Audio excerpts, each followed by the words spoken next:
force manipule rien, il suffit pour que l'être passe de la peuple souffre, qui contemple le masse de l'obscurité.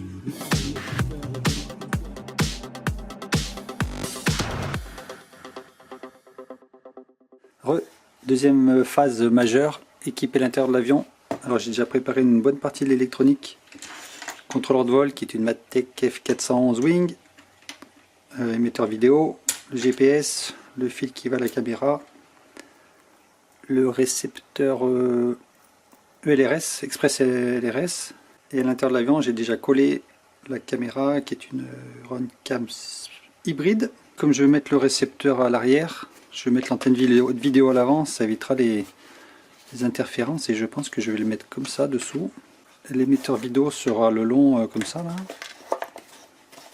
parce qu'on n'a pas une place très importante en largeur. On dirait que ça racle un peu, mais c'est pas bien grave parce que de toute façon je me pose toujours dans l'herbe, et puis je ferai peut-être une petite nervure, petite pièce en plastique comme ça là. Si je mets les antennes toujours dessous, c'est que l'avion, ces antennes là, elles émettent pas dans ce sens là, elles ont un lobe d'émission qui est comme ça. Ici elles émettent pas, donc si on les met sur le dessus, quand on vole au-dessus de soi, ben on n'a pas de portée. Donc il vaut mieux les mettre à l'envers, je pense. On est quand même plus souvent l'avion plus haut que le pilote que l'inverse. La faiblesse de ce type de montage, c'est que quand on est très loin et qu'on fait un virage serré sur l'aile, on passe dans le nul de l'aile là. Il y a un moment où si on est vraiment très loin, on fait un virage très serré, on n'a plus de vidéo. Donc au bout d'un moment on prend le coup, et il faut tourner pas trop fort pour pas prendre trop d'angle quand on est vraiment à la limite de la portée, quoi. Le contrôleur de vol, lui, il est entièrement câblé, avec les deux prises vers les deux contrôleurs de vitesse pour les moteurs, les deux commandes. Alors c'est tout surprise, j'aurais pu tout souder en direct, mais je veux avoir quelque chose qui se détache, que si les ailes partent, que ça puisse tout se détacher sans tirer sur la... Voilà, le contrôleur de vol est dans la place. Et puis j'ai préparé sur le récepteur vidéo, enfin l'émetteur vidéo, pardon, un petit support. Côté qui est chaud, qui sera contre la mousse comme ça. Si ça chauffe trop, je pourrais faire une petite ouverture ici.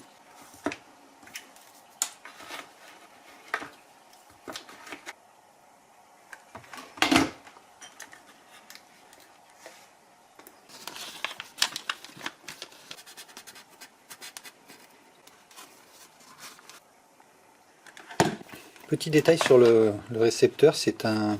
Alors il est vendu comme un FreeSky Vantac Express LRS. Et en fait, au début, je me demandais un peu ce que c'était. Je l'ai reçu sans dock technique, sans rien, dans un sachet comme ça, vendu par Banggood. Et en fait, c'est un R9 mini. Mais voilà, FreeSky, ça leur est retombé dessus à force de prendre les acheteurs pour des imbéciles. Ils arrivent peut-être plus à vendre leur R9. Et du coup, ben, ils recyclent leur matériel existant en Express LRS. Donc c'est exactement le même. Il a un bootloader Express LRS. Il est vendu comme un Vantac LRS. Cette pièce, en même temps, elle va me servir de rigidifieur à cet endroit-là, parce que avec les ailes, là, je vois qu'il y a... Enfin, quand on ferme avec le capot, ça va un peu mieux, mais il y a quand même une certaine souplesse dans cet endroit-là. Moi, j'ai mis des avions bien rigides, donc je vais utiliser le support GPS. Et il va pile entre le crochet et le bout de la mousse. Donc il va comme ça.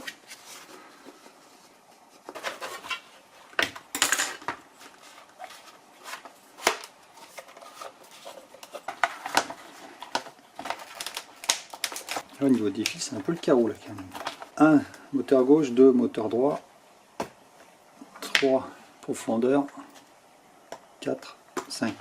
Comme d'habitude, on ne branche jamais avec un hippo, jamais la première fois. Il faut brancher avec une alim de bureau protégée. Celle-ci elle est limitée à 1 ampère, parce que sinon avec un hippo on a assez de puissance pour tout cramer. On fait un petit essai. Et ben, le morceau suivant, c'est configurer, flasher à INAV 4 et puis le configurer. Configurateur, on charge le firmware. J'ai préparé à l'avance, c'est une version modifiée avec laquelle je fais des tests. C'est un INAV 4, on flash. Voilà, après on choisit l'avion. Alors, première chose à faire, le mixeur. un avion avec poussée différentielle, charge en applique. On va déjà, alors, le premier c'est bien la profondeur, le deuxième c'est le roll, on n'a pas de flamme donc on peut les effacer, on n'a pas de dérive.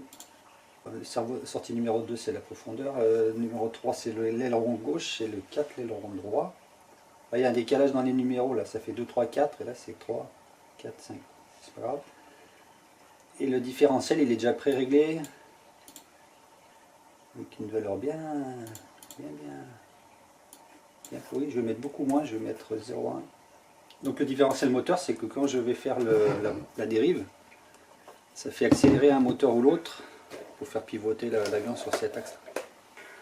On voit que la carte comme elle est à 180 degrés, quand l'avion monte sur l'écran il descend, donc c'est pas bon, c'est inversé, donc on le fait dans la configuration.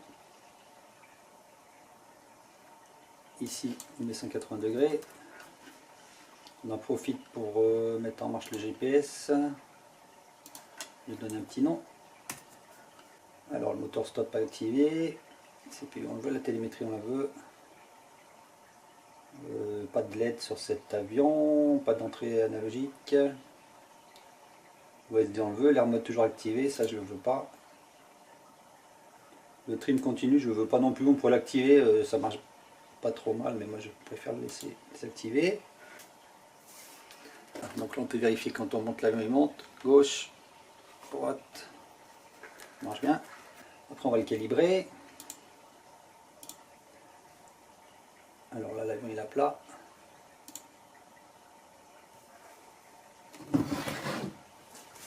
On va à l'envers.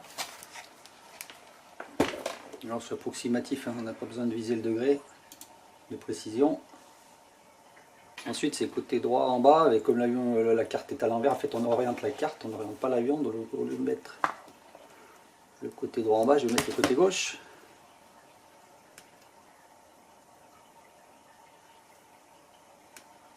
Après la queue en premier, mais comme moi il est à l'envers, c'est le nez.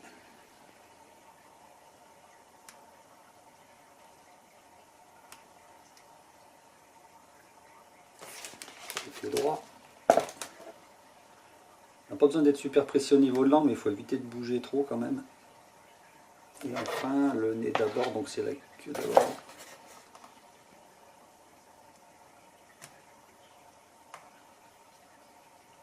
Voilà.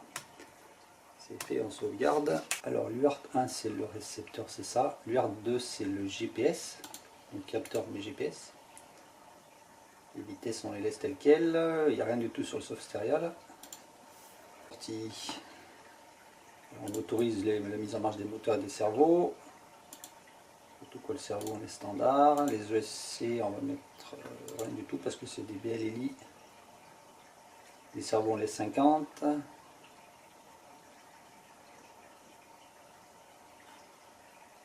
C'est pas mal.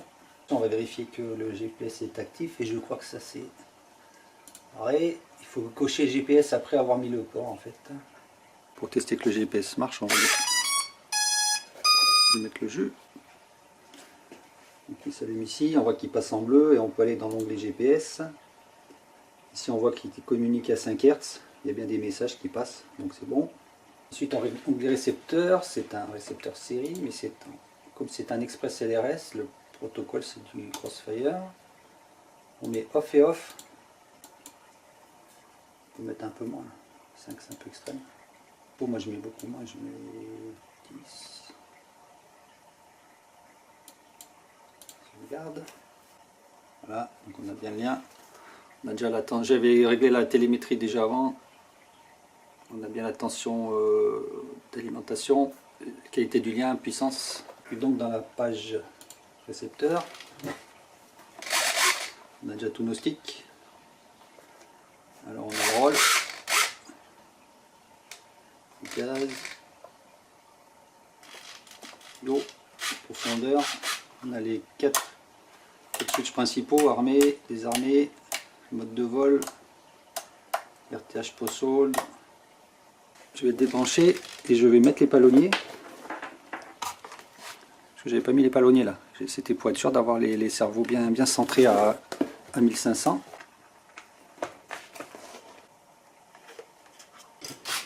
Alors là on tire, ça doit monter et on pousse, ça doit descendre. Là c'est exactement l'inverse, donc il faut inverser la sortie 2.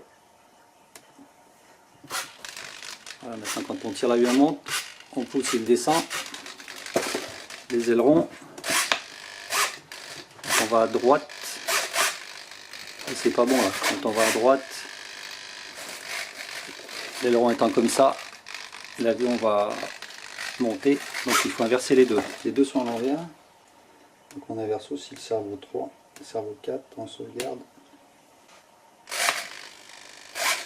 Ah, j'ai trop de débattements là. Les débattements sont extrêmes, je vais en mettre moins. Je vais mettre au dernier trou parce que là, là il va faire 50 tonneaux la seconde. Donc pour réduire le débattement, soit on éloigne au niveau de l'aileron, soit on rapproche au niveau du cerveau. Là. Je mets le manche à droite, l'aileron de droite se lève, donc l'aile droite plonge, et l'avion tourne dans ce sens-là. Alors l'étape suivante, c'est de régler les modes. Alors comme je fais toujours pareil, j'ai pas envie de tout me retaper à chaque fois. Je vais aller prendre la config d'un autre appareil, par exemple l'Air Wing Pro. Je récupère le diff, les deux dans le diff. Voilà, j'ai la partie auxiliaire là, c'est ce qui contrôle les modes. Donc je vais tous les récupérer. Je les mets ici dans la clé, je les colle. Sauvegarde. Donc voilà, c'est déjà tout pré-réglé, j'ai plus rien à faire. Alors les modes. Ici c'est l'armée. Alors comme elle n'est pas de black box, normalement deuxième position ça met la black box en marche, mais comme c'est une F411, elle n'a pas de carte, ça apparaît pas dans la liste. Donc des armées, armée. Ici c'est le mode de vol. En haut c'est le mode angle. Au milieu c'est rien du tout, donc c'est le mode accro. C'est bien, maintenant il apparaît en bas là. Troisième position c'est le mode manuel. Donc ça c'est mon manuel. Après c'est mon RTH. Ici ça met post-hold, donc maintien de position. Ici ça fait revenir l'avion. En haut ça fait rien. Donc tous mes switches sont par défaut en haut. Ça évite les erreurs aussi au démarrage. Et puis les deux derniers ils font rien du tout. Ça c'est les waypoints. Enfin ils font rien du tout. Sur celui-ci je l'ai désactivé parce qu'il y a une petite chose qui je trouve gênant, c'est que si le bouton du waypoint est en marche au décollage, ça fait un RTH automatique et je trouve ça super énervant. Donc en quelque sorte je l'ai désactivé sur l'interface ici. Et le dernier bouton, ça sert pour l'éclairage sur les avions qui ont des LED pilotés, mais sur celui-ci c'est pas le cas. Et enfin, je me sers de cette molette pour faire un home reset. Quand je le mets à fond à droite, ça enregistre la position de départ de l'avion. Deux fois ça sert. Si on a décollé sans avoir les locks satellites. Deuxième chose que l'on peut copier pour gagner du temps, c'est l'OSD, la position de tous les éléments sur l'OSD. Alors il suffit de copier la partie OSD layout 0, que la 0, parce que le 1, 2, 3 c'est les pages suivantes. Donc on copie cette partie. Pareil, on colle dans la clé. On sauvegarde notre interface pour l'OSD qui est faite. Tout est prêt. Une chose à faire, c'est charger la fonte. Je vais charger la mienne tant qu'à faire. Alors d'habitude ça je le fais avec la ligne de commande, mais là dans l'intérêt du tuto je vais le faire à la main. Alors là ça c'est en mode autonome, la vitesse de croisière de base, 1400 ça me plaît bien. La vitesse mini je vais mettre 35%, maxi 45, je pense que déjà il va aller suffisamment vite comme ça. Alors navigation, l'angle max je peux mettre 45 degrés. De montée max je vais mettre 15, descente 15, c'est pas mal. Je vais mettre 40 mètres. Après le RTH, moi je veux que ça soit au moins descente linéaire, altitude à 150 mètres, donc attention 100 cm. Après, une fois qu'il est revenu à 150 mètres, il va tournoyer et descendre un petit peu. Et moi, je veux que ça soit à 60 mètres, donc 6000. Je veux pas qu'il monte avant qu'il fasse le RTA. Je veux qu'il revienne tout de suite, le plus tôt possible. Je veux qu'il monte même s'il y a un problème. Ça, je ne touche pas. L'atterrissage toujours. Le reste, on n'y touche pas. Et enfin, le réglage des fameux PID. Alors, le roll rate, c'est la vitesse de rotation qu'on estime raisonnable pour l'avion. Moi, je vais mettre un tour par seconde. Pitch rate, c'est un avion avec une queue, on va mettre 140 par seconde. Ça fait un peu beaucoup, mais c'est pas grave. Angle maximum de roll 90 degrés. Pitch 90 degrés. Les filtres, c'est de la magie noire, on n'y touche pas, on laisse comme ça, par défaut, ça va très bien. TPA, on va en mettre un petit peu, c'est pour éviter les oscillations à grande vitesse, on va le mettre au moins à 20%.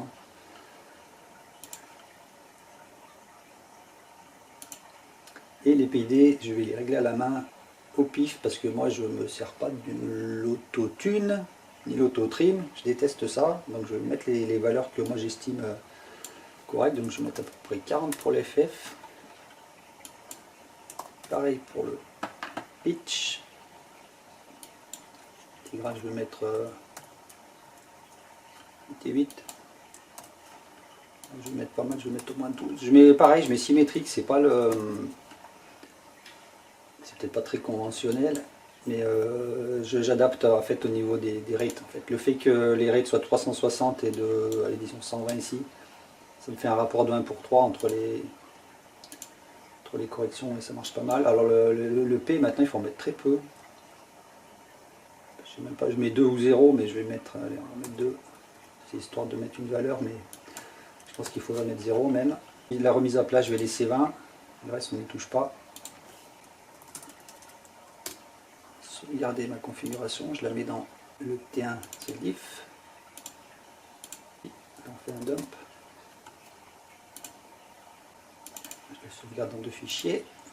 Là donc je vais comparer avec un outil qui s'appelle Wingspan. Je vais comparer les deux fichiers, donc celui que je viens de créer,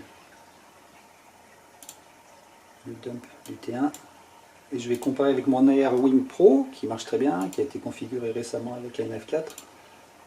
Donc je prends aussi son dump, je le glisse là.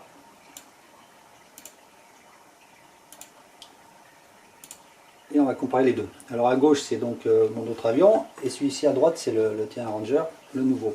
Donc là, bon, ça dit INAV 5 parce que c'est un build custom, mais c'est un INAV 4, il ne faut pas faire attention.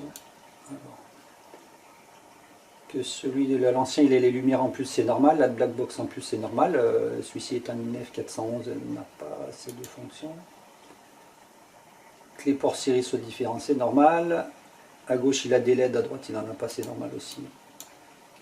Les auxiliaires, il y a des petites différences dans les switches parce que j'ai ajusté, c'est normal.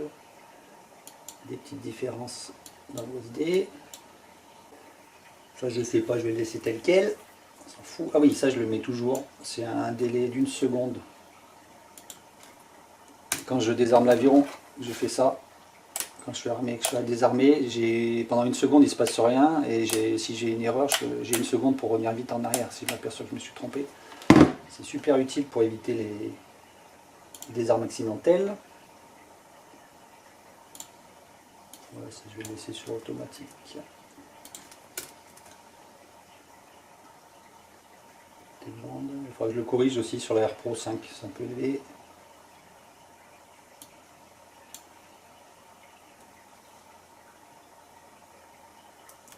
Je vais mettre comme sur l'autre, je vois bien, pas de raison de changer.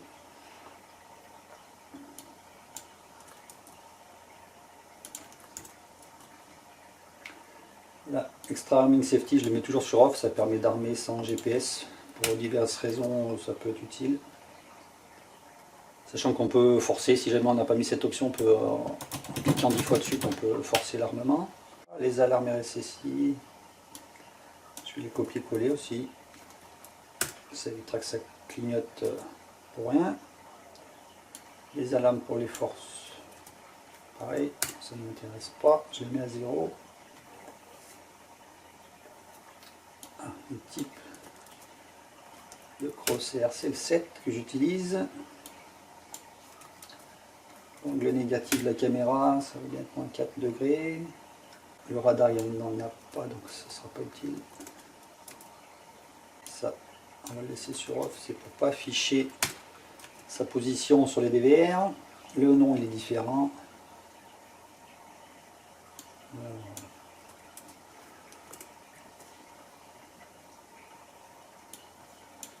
Alors on dit système, je le mets sur off.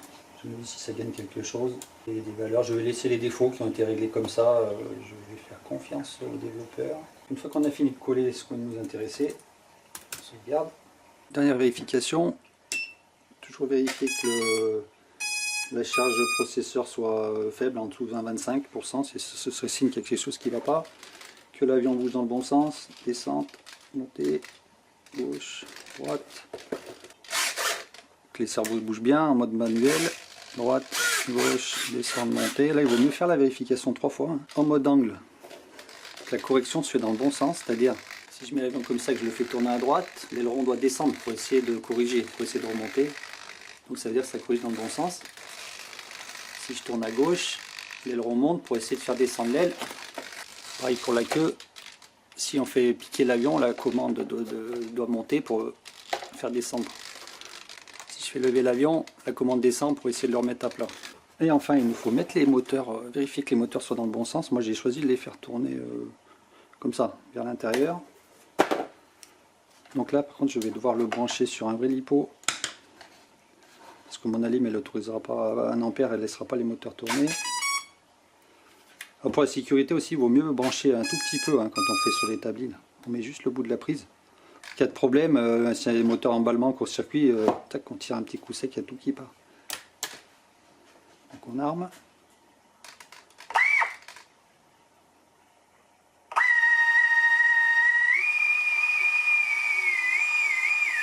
Alors celui-ci tourne à l'extérieur et celui-ci à l'intérieur. Donc les deux tournent dans le même sens là. Alors pour inverser le sens des moteurs, on rebranche l'USB. On se met l'interface, on doit être en syllapse Bell bootloader. À ce moment-là, il faut brancher les ESC, sinon ils ne répondront pas. On se connecte, on lit. On voit qu'on a bien nos 2 ESC et on a dit que le deuxième ne tourne pas dans le bon sens, donc le 2. Le 2. Comme il est inversé, ben on va le remettre à l'endroit. Beacon delay, je vais mettre 2 minutes parce que là c'est un peu court quand même. 2 minutes, c'est un peu juste. Et on va mettre le frein aussi.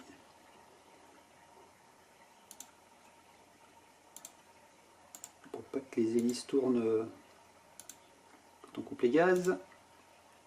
On se déconnecte.